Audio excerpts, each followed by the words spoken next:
Hey guys, we are back with episode 4 of season 3 of Aeon Flux, A Last Time for Everything. So, this episode is another banger, as all these episodes are. You should watch this series. Just watch season 3, start with that, get through the whole thing. Doesn't take that much time, and then go back to seasons 1 and 2, which will have a lot more contextual value if you've already seen season 3. So, this summary is telling us Aeon has heard about Trevor's cloning program, and here we get to see it. Got all sorts of tests being done on all these different clones of this one guy who's sold his soul to Lucifer, to Trevor, in order to allow him to make clones. And this poor fucker here, he's got a phobia of female panties. How embarrassing. And Trevor's totally cold. He's totally American Psycho mode. He's like, it's whatever. And this guy's like, well, what about my rights as the donor? And Trevor's like, you don't have any, man. I'm going to take your own clones and imprison you with them. You shouldn't have given your DNA to this fuck. You dumbass. Your DNA is your soul. Those two terms are exchangeable. They're equivalent. Your DNA is your soul.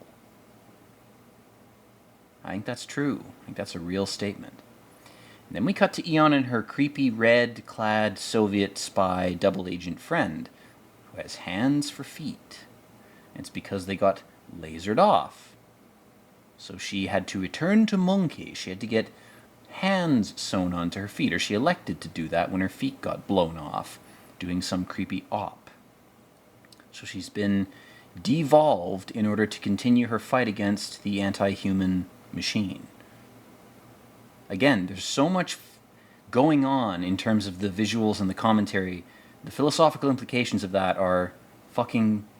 I don't have enough time to talk about them. Just watch the show. The show does a better job of talking about those things visually. I don't have to rant about them. That's why I love this show. I love ranting, I love talking. I like talking. But this show, it takes the pressure off of me. It's like, well, just look at it. Just watch it. I'll say a few things, that I feel I can say while these visuals are playing. But other than that, just watch the fucking show. I mean, this series of videos is the giant advertisement for this show. Anyway. Aeon has infiltrated Trevor's little cloning facility, and he's got all sorts of creepy goons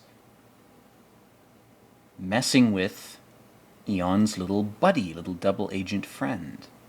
Aeon is a double agent working for the ANCAP side, for real, and she pretends to work for Trevor's side to get in there. And this chick is the opposite, but they have a mutual respect as double agents. It's like, oh, you're working for Trevor's group, but... your presence here, it's like ambassadors back in Europe.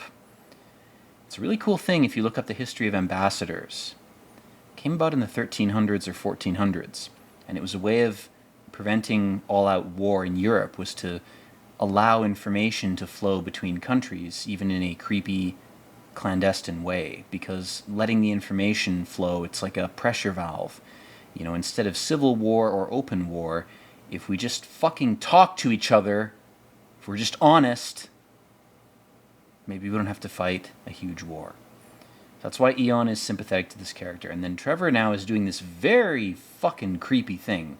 He's extracting cerebrospinal fluid from this chick through her armpit, which is a common fetish site because it produces pheromones and sweat that smell good. If you're attracted to a person, whether you're a man or a woman or blah, blah, blah, whatever, if you like the smell of someone's sweat, there are theories that it's an indicator that their genetics are compatible with you.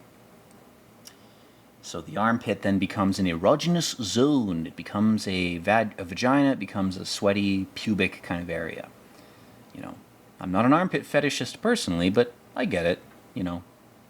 If you really like your partner, if you really like your BF or your GF, you're probably gonna like the smell of their sweat to some degree. There's nothing wrong with that. It's It's ook ape brain shit, but it's just baked into us. It's how these spacesuits function. It's how these bodies function. So Eon interrupts Trevor's little ritual, breaks the vial of fluid. And he's like, she's already a double agent metaphorically. Why do you object to her literally being one? But Eon is now like, oh, well, I'm going to tempt you with my little armpit, you fetish boy. What if I show you my armpit? And he goes, well, I'm going to keep justifying my actions. He paints a little human effigy, a little visage out of the spinal fluid and goes, a lot of societies restrict reproductive rights. I do the opposite. I'm at the opposite end of the spectrum, the opposite extreme, which is to let everybody fuck everybody in every way. And that's a different form of eugenics.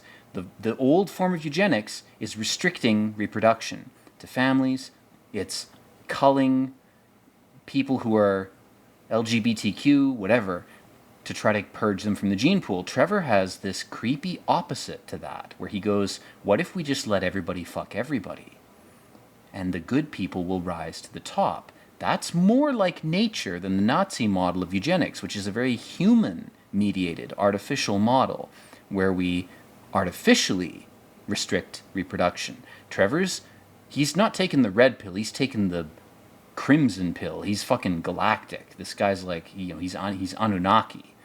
He's like, the real way to practice eugenics is to disguise eugenics as free love, 1960s, 70s hippie shit. Because the people who are not meant to produce viable offspring will naturally choose not to. They will have a sense that they're genetically shitty, and they will refrain from reproduction, kind of like me. I'm never going to have kids, because I'm a madman. I'm fucked up. I'm fucked in the head. Why would I reproduce? Why would I want more madmen in the world? We have enough of those. I'm not black-pilled. I'm not cynical about it. It's the reality. It's the cards I was dealt. Whatever. I'll do something else. I'll make these videos instead. These videos will be my surrogate progeny. Kind of like your boomer parents who got a little ornamental tiny dog when you left home. Empty nest syndrome, all that type of shit. That's what Trevor's doing with this project. The reason I'm going off on random tangents and getting personal is because this series summons that type of shit up. In the context of the series, that's what Trevor's doing. He's not only cloning people for his own insidious purposes, he's also letting everybody fuck everybody. And that was the sort of plans within plans, Dune level logic behind the openness movement that we saw in episode 1, where he said, let's all show each other our tits and cocks. Let's all be open about sex. It's a way of practicing eugenics covertly that disguises itself as an adherence to natural process, which, funnily enough, it actually is. It's an op that uses truth and lies equally, so you can't really criticize it as a lie or some kind of construct, and you can't really call it some sort of ook ape brain adherence to the truth, because it's both, because it's balanced, because it's in the middle. It's the middle path. That's why it works, because it's not one thing or the other, it's both at the same fucking time. It's almost like that's always the best strategy, that's always the best way to do things, whether you're good or evil or somewhere in between. You gotta achieve balance. The Buddhists got that right when they, obsessed about balance. That's true. But in the West, we have a society that has to have open extremes visible. It has to have paths that aren't correct, that are openly visible to you, in order for you to find the middle that works for you. Because everybody's middle path is subjective. It's totally different. It's totally specific to you. For Trevor, for this creepy guy, his path was cloning Eon and making sex slaves. But then Eon infiltrates his little project and says, what if the real Eon was here? And what if I show you, like a dark mirror, all your desire for me to be submissive and compliant? You're going to be bored, aren't you? And here he gets real fucking creepy. He literally drugs her. He Bill Cosby's her. And she suspects this. Eon's not stupid. She drinks this shit knowing, Trevor's probably put some stuff into this. And she drinks it anyway. Because her goal, her mission, is a personal one here. Because she comes from an ANCAP society Her assignment isn't just to gather information. She gets to do what she wants at the same time. And what she really wants is to red pill Trevor. She wants to show him that his creepy authoritarian desire for her to do whatever he wants her to do will make her boring to him. If she's not resistant, if she's not an individual, if she's just a subservient sex slave, it will bore him. Always, in every culture ever in human history, if the woman doesn't resist the man, or vice versa, you can reverse it and it works the same. If there's no resistance, if there's no play, if there's no game, it's not fun, it's not spicy, it's not interesting. Nobody gives a shit. People are turned off. Your dick goes soft. Your clit shrivels up. Pussy napkins. Your cooch dries up. That's true because these bodies, these ape bodies, are built on a foundation of natural competition that requires friction. It requires all the sorts of pitfalls of nature. And in trying to control nature, Trevor has realized all he's done is worship it even more. He's got all these hoes that are just clones of Aeon, but they're boring him. They don't satisfy him because they're just doing whatever he asks. Aeon's resistance of him is what makes her erotic. Her resistance to his will, to his power, makes her erotic to him. And for Aeon, Trevor trying to be powerful is erotic to her. So she's infiltrated his whole operation, in part because she does care about him. There's a part of her that gives a shit and wants to help him, wants to elevate him, to ascend him, whatever the fuck that means.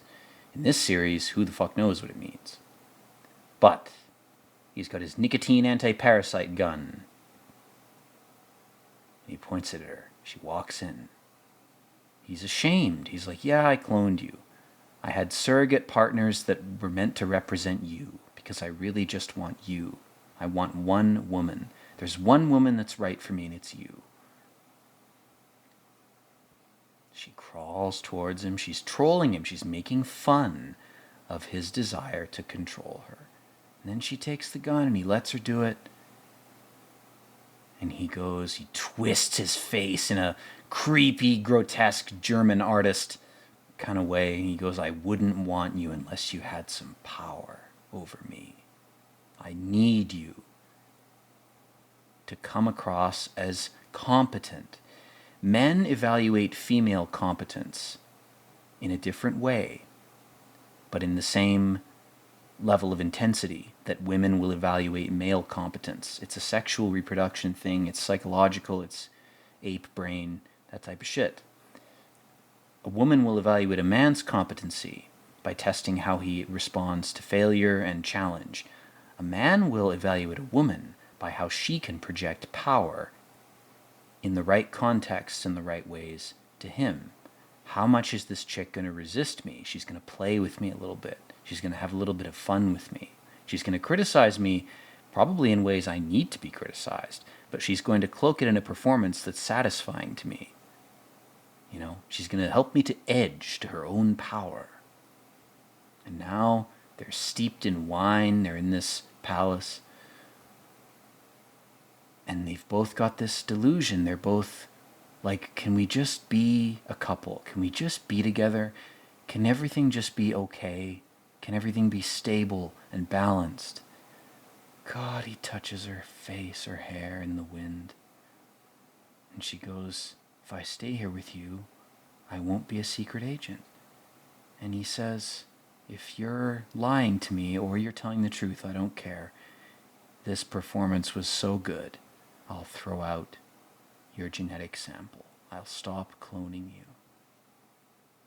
You've done something, you've given a part of yourself to me that is so beautiful that I will suspend my creepy totalitarian operation.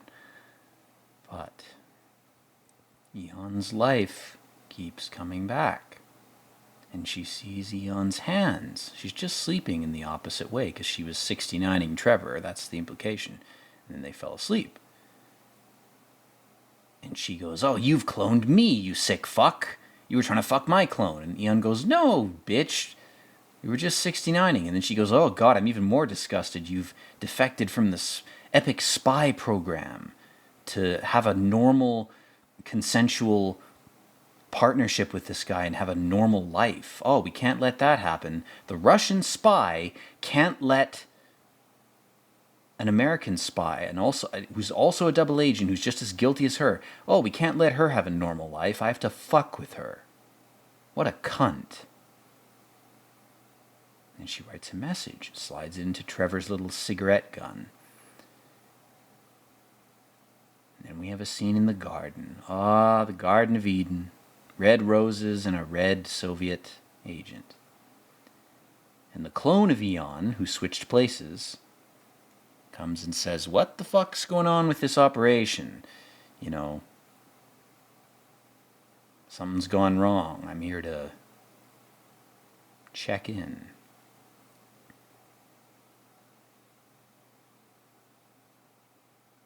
And she goes, your real clone template, your actual person that is you, has now defected to Trevor, because that's what she really wants. And that's the dark thing this episode is saying. The series couldn't continue if this ended well. But the truth that's being communicated to you is that the real Aeon actually does want to just settle down with Trevor. She wants a normal life. But circumstances are against her. It's tragic, man. This series is unironically, genuinely Shakespearean. It is brilliant. It is genius. I don't feel like I'm exaggerating applying those labels to this. It is genius. It does everything so perfectly and in such a detailed way. And the characters are so perfect. They're so dug into their own lane of behavior that they look and feel like real people. And the dialogue feels appropriate. It's not perfect. There's some cringy shit here and there. But man, try to make something like this in 2024. You'd get assassinated just for making it. Never be able to do it.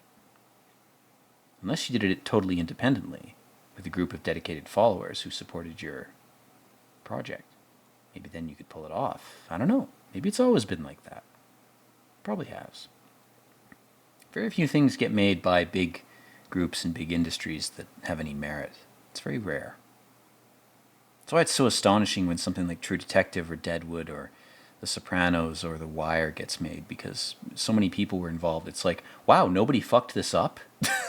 It's like this chick's expression. I'm astonished. Aeon's betrayed me. She's been lasered to death. Fallout laser rifles have scorched her organs. She's done. She's dead. Or that version of her is. Who knows if there are clones? Trevor still has her spinal fluid. He can clone her. And meanwhile, while this is all happening,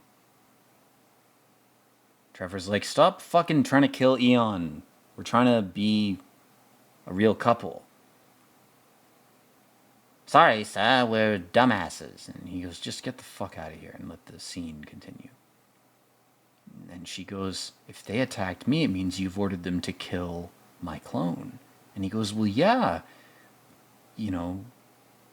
And then she says to him, she tells him the truth. She says, the only reason I feel like I can be here with you is because there's another version of me out there that's enacting all my rebellious impulses. There's a version of me that I've left out there to do what I really want to do rebelliously.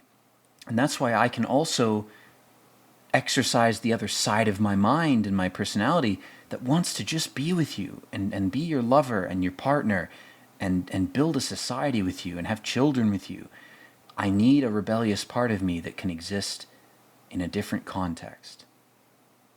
But Trevor has marked her rebellious side for death, which has ruined the whole thing.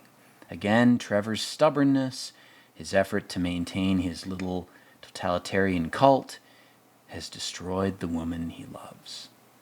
It has damned him.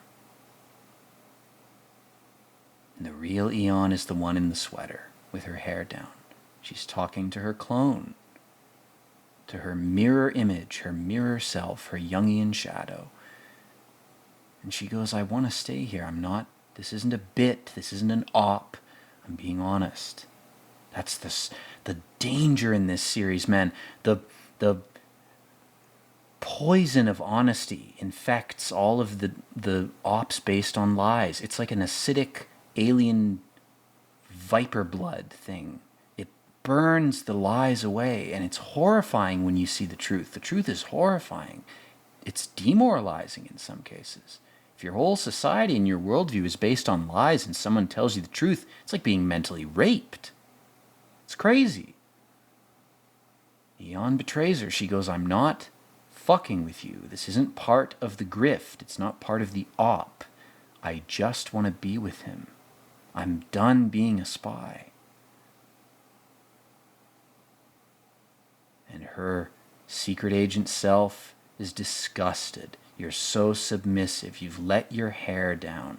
How could you submit to a man?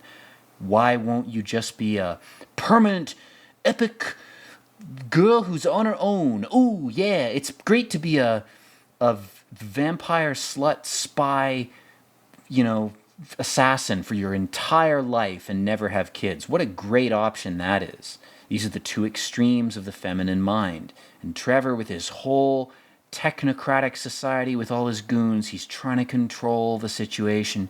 But the guns have been programmed to kill female agency, to kill the Aeon that needs to live.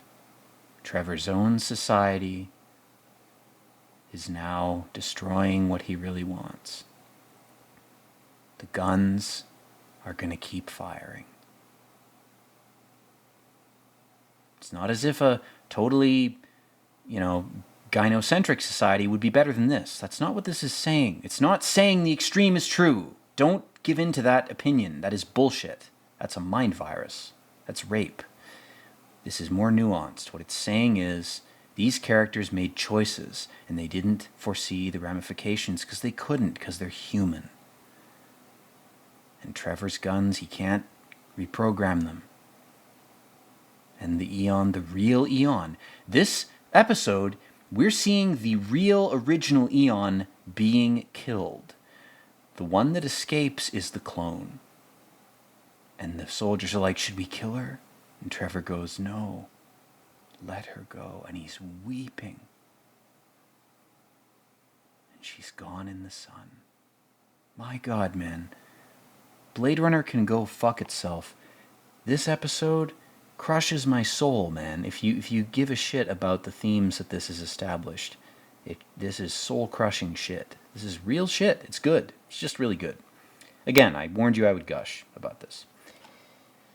But goddamn, man, the Shakespearean drama of this, the heavy emotion, the hubris, the dialogue and the visuals actually justify it. It's not corny. It's not excessive. It's not cringe. The reason this series is good is because it sets up dramatic events and then it has the nuance and the craft and the precision to give those events and those characters and their suffering meaning. That's why it's art. That's why this is real art and why it will never be made again. Anyway, enough about that. Gonna end the recording here. Thank you guys for watching. Hope you enjoyed. And I hope you're doing well in your life. Hope your family and your loved ones are doing well. Pay attention to your health. Pay attention to the health of the ones you love. And as always, guys, peace out.